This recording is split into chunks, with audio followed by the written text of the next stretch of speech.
میں حالی سڑک پر بھاگتی ہی چلی جا رہی تھی۔ میرا سانس پھول رہا تھا، لیکن اس وقت یہاں رکنا مناسب نہیں تھا۔ وہ لوگ کبھی بھی مجھے ڈھونڈتے ہوئے میرے پیچھے آ سکتے تھے۔ بہت دیر بھاگتے رہنے کے باوجود میں تھک کر سڑک کنارے بیٹھ گئی تھی۔ میں ان کے گھر سے بہت دور نکل آئی تھی اور مجھے یقین تھا کہ وہ لوگ یہاں تک نہیں آئیں گے۔ میری حالت بہت ہی زیادہ خراب تھی۔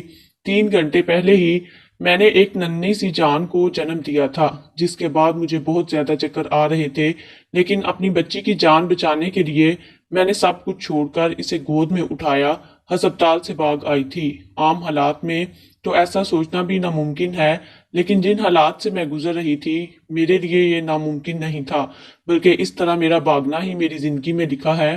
میں ایک یتیم لڑکی تھی جسے اس کے تایا تائی نے پال پوس کر بڑا کیا تھا۔ تایا مجھ سے بہت محبت کرتے تھے، لیکن تائی کے لیے میں صرف اور صرف ایک بوجھ تھی۔ جب تائی کو پتا چلا کہ ان کا اکلوتا بیٹا مجھ جیسی یتیم پر اپنا دل ہار بیٹھا ہے، تو ان کے غصے کی انتہا نہ رہی اور ایک دن خاموشی سے انہوں نے میرا رشتہ دوسرے شہر میں موجود اپنے رشتہ داروں سے جوڑ دیا۔ تایا بہت بوڑھے ہو گئے تھے اور بیمار رہنے لگے، اس لیے تائی کے آگے ان کی ایک نہ چلی، اور تائی نے کچھ دنوں بعد اپنے چند رشتہ داروں کی موجودگی میں خاموشی سے مجھے فاروق کے نکاح میں دے دیا۔ تائی کا بیٹا ان دنوں اپنے دوستوں کے ساتھ گھومنے پھرنے کے لیے شمالی علاقہ جات گیا ہوا تھا، اور تائی نے اس کی غیر موجودگی کا بھرپور فائدہ اٹھایا تھا۔ میں پہلے ہی بے آسرا اور یتیم تھی، اس لیے ان کے فیصلے کے خلاف جانے کی ہمت نہیں تھی۔ میں تایا کے گلے مل کر بہت روئی تھی اور میں فاروق کے ساتھ چل کر دوسرے شہر چلی آئی تھی۔ مجھے لگا تھا کہ مجھے ایک سہارا مل گیا ہے، میرا شوہر دکھ سکھ میں میرے ساتھ ہوگا، ماں باپ کی جو کمی میری زندگی میں ہلا پیدا کر چکی تھی شاید اب وہ ختم ہو جائے گی۔ لیکن مجھے کیا خبر تھی کہ یہ رشتہ میرے لیے جلتے انگاروں سے کم نہیں ہوگا۔ فاروق کے گھر میں بہت سارے لوگ تھے۔ فاروق کے 8 بھائی تھے، 4 بہنیں تھیں، سب کے سب اس چھوٹے سے گھر میں رہا کرتے تھے۔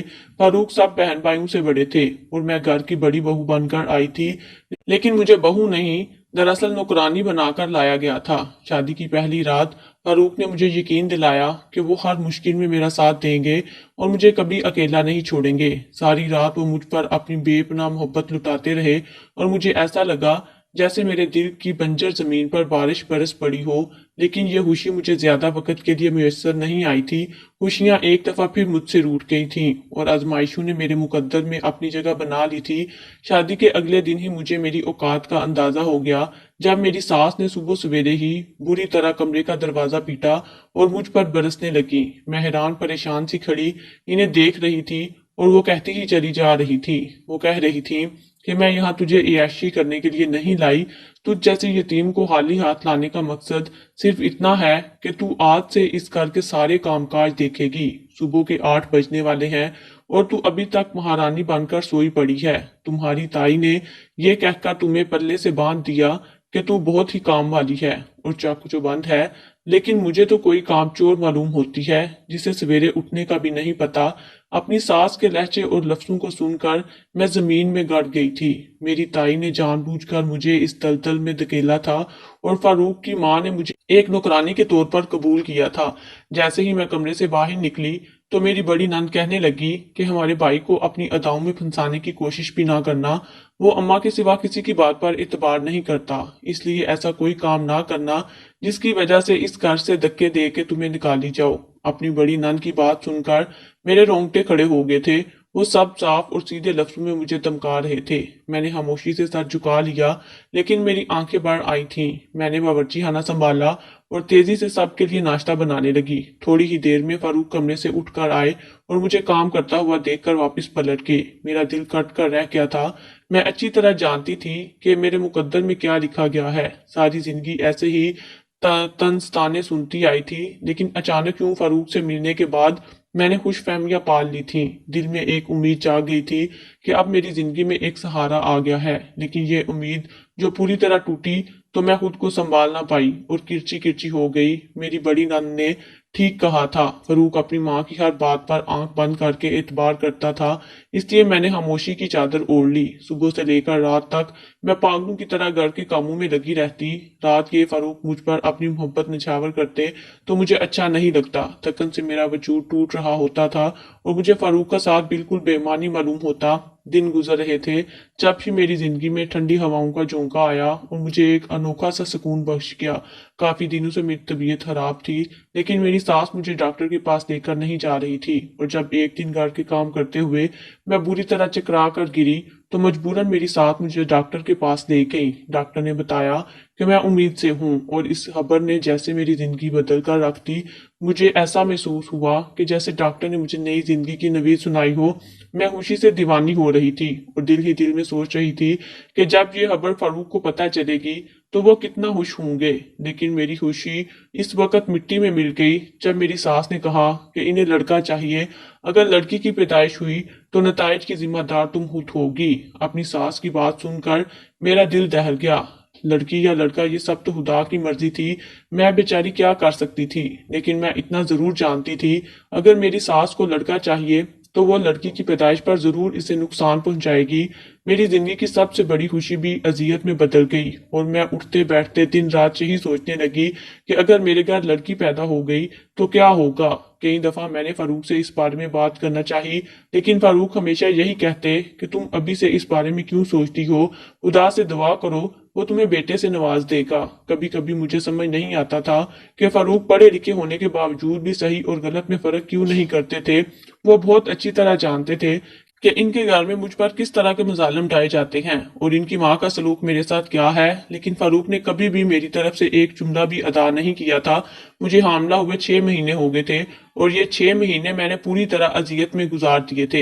हर वक्त एक ही सोच मुझ पर हावी रहती कि अगर मेरी बेटी होगी तो ये मेरी बेटी के साथ क्या सलूक करेंगे। मेरा दिल कहता था कि मैं एक बेटी की माँ बनने वाली हूँ। मैंने सोच लिया था कि अगर खुदा ने मुझे नेमत से नवाजा तो मैं सब कुछ छोड़कर अपनी बेटी को लेकर यहाँ से फरार हो जाऊंगी। मुझे फारूक से कोई खास तवक्को नहीं थी। फारूक ने आज तक कभी मेरे हक में एक बात तक नहीं की थी, तो वो अपनी बेटी की जिंदगी के लिए क्या करते। वो तो अपनी माँ के हर हुक्म पर सर झुका लिया करते थे, और मेरी सास को सिर्फ और सिर्फ बेटा ही चाहिए था। फारूक को कभी कभी नौकरी के सिलसिले में कुछ दिन घर से बाहर भी गुजारने पड़ते, और ऐसे ही दिन चल रहे थे। जब मुझे दर्द होने लगा, मैंने अपनी सास को अपने जिस्म में उठने वाले दर्द के बारे में बताया, तो वो कहने लगी कि ये पहले सारे कपड़े धो लो, फिर मैं तुम्हें अस्पताल लेके चलूंगी। ये सुन के मैं हैरान रह गई कि मेरी सास इतनी संग दिल कैसे हो सकती है। लेकिन मेरी सास को मुझ पर जरा रहम ना आया, और मैंने गिरते पड़ते सारे घर के कपड़े धो डाले तो मेरी सास मुझे अस्पताल लेकर गई। मैंने कुछ ही देर में खूबसूरत सी बेटी को जन्म दे दिया।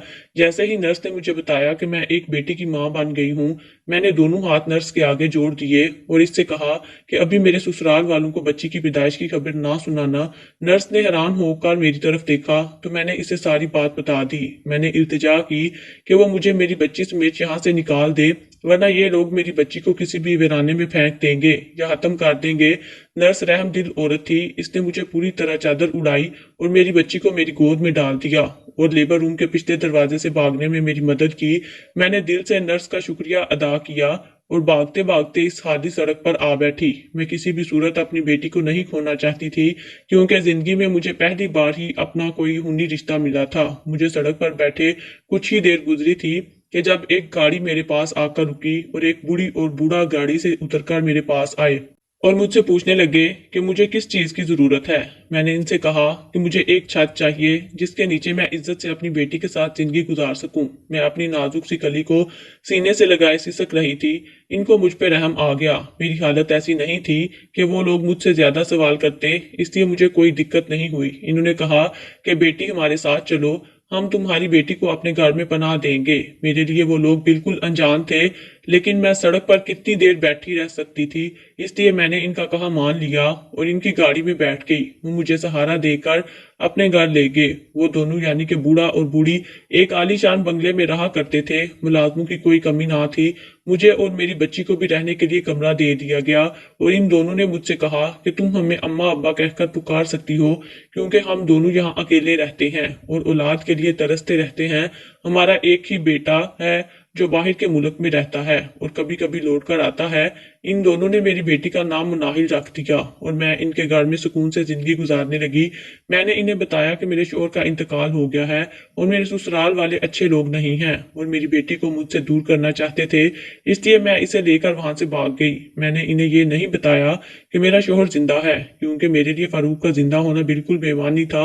अम्मा अब्बा ने मेरी बेटी को अपनी गोद में खिलाया और इस कदर प्यार दिया कि मैं हैरान रह गई। मैं आज तक मोहब्बतों के लिए तड़प रही थी, लेकिन मेरी बेटी बहुत ही खुशनसीब थी जिसे ऐसे लोगों की मोहब्बत नसीब हुई थी। वक्त पार लगाकर उड़ रहा था और मेरी बेटी साल भर की होने वाली थी जब वो दोनों बुजुर्ग भी बहुत ही शदीद बीमार हो गए और बिस्तर से लग गए। एक दिन अब्बा मेरा हाथ पकड़कर कहने लगे कि बेटी तुम मुझे बहुत अजीज हो, मैंने तुम्हें अपनी सगी बेटी की तरह इस घर में जगह दी है। मैं नहीं चाहता कि हमारे मरने के बाद तुम एक दफा फिर बेआसरा हो जाओ। नाहल को तो मैंने अपनी गोद में खिलाया है और मैं कभी इसे तकलीफ में देखने का सोच भी नहीं सकता, इसलिए मैंने और तुम्हारी अम्मा ने सोचा है कि हम दोनों की बीमारी का सुनकर हमारा बेटा वापस आ रहा है, हम इससे तुम्हारा निकाह करवा देंगे और यूं तुम हमेशा इज्जत से हमारी चार दीवारी में जिंदगी गुजार सकोगी। इनकी बात सुन के मेरे रोंगटे खड़े हो गए। ये कैसे मुमकिन था कि मैं इनके बेटे से निकाह करती, क्योंकि मेरा और फारूक का ताल्लुक आज भी कायम था। मेरी आंखों से आंसू बहने लगे थे। ये जो लोग मेरी जिंदगी में किसी रहमत की तरह शामिल हुए थे, मैं इन्हें खोने के बारे में सोच भी नहीं सकती थी। अम्मा मुझे कहने लगी कि बेटा मेरे बेटे से निकाह करके तुम्हारी जिंदगी अच्छी हो जाएगी और तुम्हें कभी कोई तकलीफ नहीं होगी। इनकी उम्मीद भरी नजरें मुझ पर टिकी हुई थीं। मैं इन लोगों का मान नहीं तोड़ना चाहती थी, इसलिए खामोश हो गई और इन्हें यह भी ना बता सकी कि मैं एक बेवा नहीं हूं, बल्कि मेरा शोहर जिंदा है। इनके बेटे के आने में 2 दिन बाकी थे और मेरी खामोशी ने इन्हें जैसे नई जिंदगी दे दी थी। वो लोग इस तरह निकाह की तैयारियां कर रहे थे कि मैं हैरान रह गई थी। मेरे लिए एक पल गुजारना मुश्किल था। मैंने सोच लिया था कि किसी न किसी तरह मैं इनके बेटे को अपनी शादी के बारे में बता दूंगी ताकि मुझे गुनाह ना करना पड़े। आज सुबह ही घर में खूब रौनक थी। आज इन दोनों का बेटा आ रहा था और वो दोनों बहुत खुश थे। मैं इनके पास ही बैठी थी और मनाहिल हमारे दरमियान खेल रही थी कि जब गाड़ी की आवाज आई तो अम्मा कहने लगी कि मेरा बेटा आ गया है। इनके चेहरे पे आने वाली खुशी बहुत ही अनमोल थी। जैसे ही इनका बेटा कमरे का दरवाजा खोलकर अंदर आया तो इसे देखकर मेरे रोंगटे खड़े हो गए और वो भी मुझे देखता भागता हुआ मेरी तरफ आया। मैंने जल्दी से आगे बढ़कर मनाहल को अपनी गोद में पकड़ लिया और खौफ से पीछे हटने लगी। मैं सोच भी नहीं सकती थी कि मुझे यहाँ इस शख्स का सामना करना पड़ सकता है, लेकिन अगले ही लम्हे ये सोचकर मेरी जान निकल गई कि अम्मा अब्बा ने तो कहा था कि इनका बेटा आ रहा है, लेकिन ये तो मेरा शोहर फारूक था। मैंने मनाहल को छुपाने की कोशिश की तो वो मेरे करीब चला आया और कहने लगा कि तुम कहाँ चली गई थी, मैंने तुम्हें कहाँ कहाँ नहीं तलाश किया। मैं आंखें फाड़ कर इसे देख रही थी। इसकी सारी तवज्जो मेरी तरफ थी। हम दोनों भूल चुके थे कि कमरे में इस वक्त अम्मा अब्बा भी मौजूद हैं। मैंने रोते हुए फारूक से कहा कि पीछे हट जाओ, मेरी बेटी को हाथ भी मत लगाना वरना मैं तुम्हारी जान ले लूंगी। मेरा तुमसे कोई वास्ता नहीं है और ये बेटी सिर्फ और सिर्फ मेरी है। फारूक की आंखों से आंसू बह रहे थे और वो कह रहा था कि इसने मुझे हर जगह ढूंढा लेकिन मैं इसे कहीं ना मिली। वो मेरी जुदाई में तड़प गया था। वो कह रहा था कि इसे अपनी बेटी की पैदाइश पर कोई अफसोस नहीं था, बल्कि जब इसे पता चला कि इसके घर बेटी पैदा हुई है तो वो बहुत ही ज्यादा खुश था। लेकिन इस वक्त मैंने इसके होश उड़ा दिए थे कि मैं हॉस्पिटल से बेटी लेकर फरार हो गई हूँ और इसके घर वालों ने इसे कहा था कि मेरा कोई आशिक मुझे भगा ले गया है। लेकिन फारूक अच्छी तरह जानता था कि मुझे कोई भगा के नहीं गया, बल्कि मैं इसके घर वालों से आजिज आकर खुद ही भाग गई हूँ। वो मनाहल को अपनी गोद में लेना चाहता था, लेकिन मैं अभी भी एक खौफ के जेरे असर थी। मैं मनाहल को इसकी गोद में देने से हिचकिचा रही थी। मैं कैसे मान लेती कि जिस शख्स ने शादी के 1 साल तक मेरे हक में आवाज ना उठाई और अपनी माँ के जुल्म के खिलाफ एक लफ्ज भी ना कहा, वो मेरी बेटी के लिए अपने दिल में मोहब्बत रखता होगा, जबकि इसकी माँ को मुझसे सिर्फ और सिर्फ बेटा चाहिए। अम्मा हैरत से फारूक से पूछ रही थी कि ये क्या माजरा है। वो दोनों तो बिल्कुल बेखबर थे। इनकी नजर में मैं तो एक बेवा थी और मैं भी ये जानना चाहती थी कि फारूक अम्मा अब्बा का बेटा कैसे हो गया। अम्मा ने मुझे हाथ पकड़कर अपने पास बिठा लिया था और अब्बा ने मनाहल को अपनी गोद में ले लिया था। इसके बाद एक एक करके सारे गिरहें खुलती चली गईं। फारूक अम्मा अब्बा का बेटा था जिसे इसके चचा ने गोद दिया था क्योंकि इनकी कोई औलाद नहीं थी, जबकि अम्मा अब्बा का फारूक से बड़ा भी एक बेटा था, इसलिए इन्होंने खुशी से फारूक को चचा की गोद में डाल दिया। फारूक को गोद देने के बाद फारूक के चचा के पास औलाद की खुशखबरियां आ गईं और देखते ही देखते इनका घर बच्चों से भर गया। जब फारूक के 8 भाई और 4 बहनें दुनिया में आ गईं तब फारूक कभी कभी अपने माँ बाप से मिलने के लिए चला आता था। फिर एक हादसे में फारूक के बड़े भाई का इंतकाल हो गया तो फारूक के वालिद ने चाहा कि वो इस फारूक को हमेशा के लिए वापस ले लें, क्योंकि अब तो चचा के घर बच्चों की कोई कमी ना थी। लेकिन चची की नीयत अब्बा के पैसों पर थी और वो फारूक के जरिए बआसानी पैसों का तकाजा कर सकती थी। इसलिए चची ने फारूक को पूरी तरह अपने काबू में कर लिया और इसे कभी पलट कर वापस ना आने दिया। वो कभी कभार मिलने के लिए आता है और अब्बा से पैसे लेकर वापस चला जाता। चची इसे हमेशा इमोशनल ब्लैकमेल किया करती और खुदकुशी की धमकी देती। वो चची से बहुत मोहब्बत करता था क्योंकि इसके पैदा होने के बाद फारूक ने इन्हें अपनी माँ के रूप में देखा था। इनकी वो हर बात खुशी से मान लेता। कुछ सालों पहले चची अम्मा अब्बा के पास आई और इनसे कहा कि फारूक को पढ़ने के लिए बाहर के मुल्क भेजना चाहती हूँ और इसके लिए इन्हें कसीर रकम की जरूरत है। अपने बेटे की पढ़ाई का सुनकर अब्बा ने फौरन इन्हें 2 लाख रुपए दे दिए। चची ने इन 2 लाख रुपए से अपने लिए जेवरात बना दिए, जिसकी खबर फारूक को बाद में हुई और इसने अपनी माँ की लाज रखने के लिए इस झूठ को आगे बढ़ाना पड़ा। अम्मा अब्बा भी ये समझते रहे कि इनका बेटा बाहर मुल्क में पढ़ रहा है, लेकिन जब फारूक यहाँ एक मामूली सी नौकरी कर रहा था और चच्ची ने एक नौकरानी रखने के बजाय फारूक की शादी मुझसे करना मुनासिब समझी ताकि इन्हें मुफ्त में एक मुलाजमा मिल जाए और मुझसे बेटा पैदा करवा कर वो फारूक को मजीद अपने काबू में करना चाहती थी और मेरे बेटे के नाम पर भी अम्मा अब्बा से पैसों का तकाजा करती। फारूक चच्ची के लिए सोने की कान थी जिसके जरिए वक्तन फवक्तन पैसे हासिल कर रही थी। फारूक अभी भी बाहर के मुल्क से नहीं बल्कि चच्ची के घर से ही आ रहा था और इसने चच्ची की इज्जत की खातिर मजीद ये झूठ बरकरार रखना था, लेकिन मेरी यहाँ मौजूदगी पर वो अपने जज्बात पर काबू ना रख पाया और सारा सच खुलकर सामने आ गया। फारूक कह रहा था कि जब मैं बच्ची को लेकर वहां से भाग गई तो इसे एहसास हुआ कि वो मेरे साथ कितना जुल्म कर चुका है। इसने मेरे साथ 1 साल का अरसा गुजारा था और इसे 1 साल में मुझसे शदीद मोहब्बत हो गई थी। इसने तो अपनी औलाद की शक्ल भी नहीं देखी थी। फारूक को अपनी गलतियों का एहसास है और अपनी गलती पर शर्मिंदा था। अब बाबा की आंखों में भी आंसू आ गए थे। इन्हें मालूम था कि इनका बेटा गलत हाथों में चला गया, इसलिए वो झूठ पर झूठ बोलता रहा। अब्बा ने मुझे अपने सीने से लगा लिया और कहने लगे, हम तो तुम्हें अपनी बहू बनाना चाहते थे, लेकिन तुम तो पहले ही हमारी बहू हो और अब से तुम हमारे ही घर में रहोगी। वो मनाहल को प्यार करने लगे। पहले भी इनकी मोहब्बत में कोई कमी नहीं थी और अब तो मनाहल इनकी साबित हुई। अब्बा ने फारूक से कह दिया था कि अगर तुम अपनी चच्ची के पास जाना चाहो तो जा सकते हो, लेकिन मनाहल और मेरी बेटी कहीं नहीं जाएगी। फारूक ने मनाहल को अपने सीने से लगाया और अब्बा से कहने लगा कि मैं अपनी औलाद के लिए बहुत तड़पा हूँ और मुझे इस वक्त आपकी तकलीफ का भी अंदाजा हुआ कि मेरे बड़े भाई की मौत के बाद आप दोनों कितने अकेले रह गए और आपको मेरी कितनी जरूरत थी, लेकिन मैंने कभी इस बात को महसूस ही नहीं किया। मैं अब आप दोनों को छोड़कर कहीं नहीं जाऊंगा। अल्लाह ने चच्ची की गोद में बहुत सी औलादें डाल दी हैं और वो इनके साथ खुशी खुशी जिंदगी गुजार सकती हैं।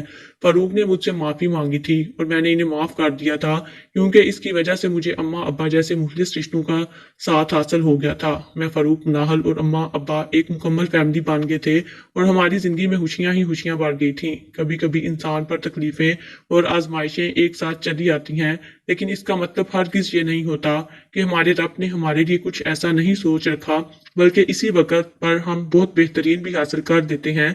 बस हमें हर हाल में खुदा का शुक्र गुजार होना चाहिए। मैंने भी कभी खुदा की नाशुक्री नहीं की और खुदा ने जिस हाल में रखा है मैंने इसका शुक्र अदा किया और आज इसका इनाम मुझे खूबसूरत रिश्तों के तौर पर मिल गया था।